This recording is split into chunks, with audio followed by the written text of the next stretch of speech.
பிரம்மாவின் 5வது தலையின் மர்மம். சிவன் ஏன் வெட்டினான்?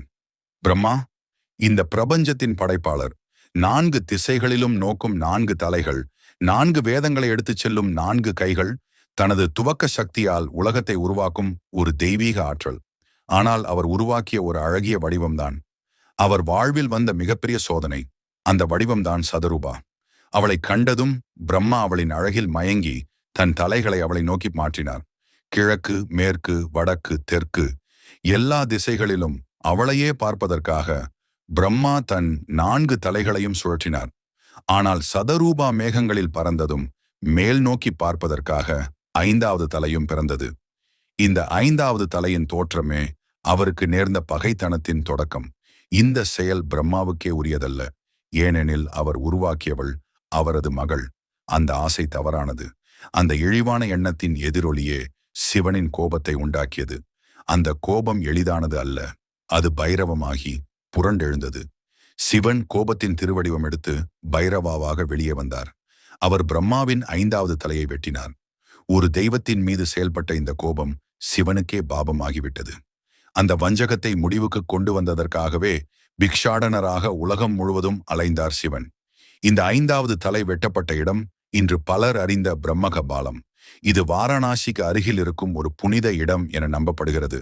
அங்கிருந்தே பிக்ஷாடனராக சிவன் துவங்கினார். பிரம்மாவை தண்டித்த பாபம் அவரை விட்டு போகவில்லை. தலையில் வீழ்ந்த பிரம்மாவின் அந்த தலையை சிவன் தனது கையில் எடுத்துக்கொண்டு உலாவினார். அந்த தலையை தன் கையில் வைத்தபடியே திரிந்தார்.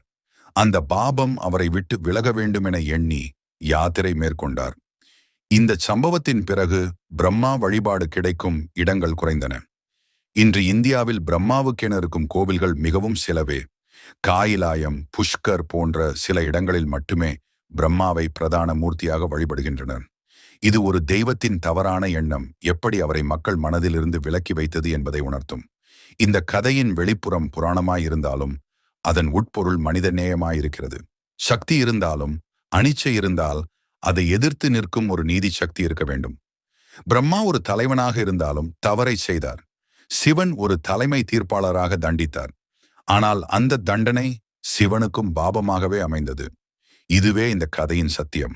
இந்த கதை நமக்கு சொல்ல வருவது என்ன? பிரபஞ்சத்தின் படைப்பாளி கூட தவறு செய்தால் தண்டனையை சந்திக்க வேண்டியதே. இக்கதை ஆசையின் வலிமையை மட்டும் காட்டுவதில்லை, அதை எதிர்த்து நின்ற நெறியின் சக்தியையும் உணர்த்துகிறது. நாம் எதை உருவாக்குகிறோமோ அதை நேசிக்க ஆரம்பித்து விட்டால் அது நம்மை அழிக்க ஆரம்பிக்கும். ஒரு கடவுளாக இருந்தாலும் மனித உணர்வுகள் தவறுகளாக மாறலாம். ஆனால் அந்த தவறுக்கு தீர்ப்பு வரும். அது பைரவாவாக வந்தாலும் வரும். இது ஒரு புராணம் மட்டுமல்ல, நம் உள்ளத்தின் ஓர் அமைதி குரலாகவும் இருக்கலாம்.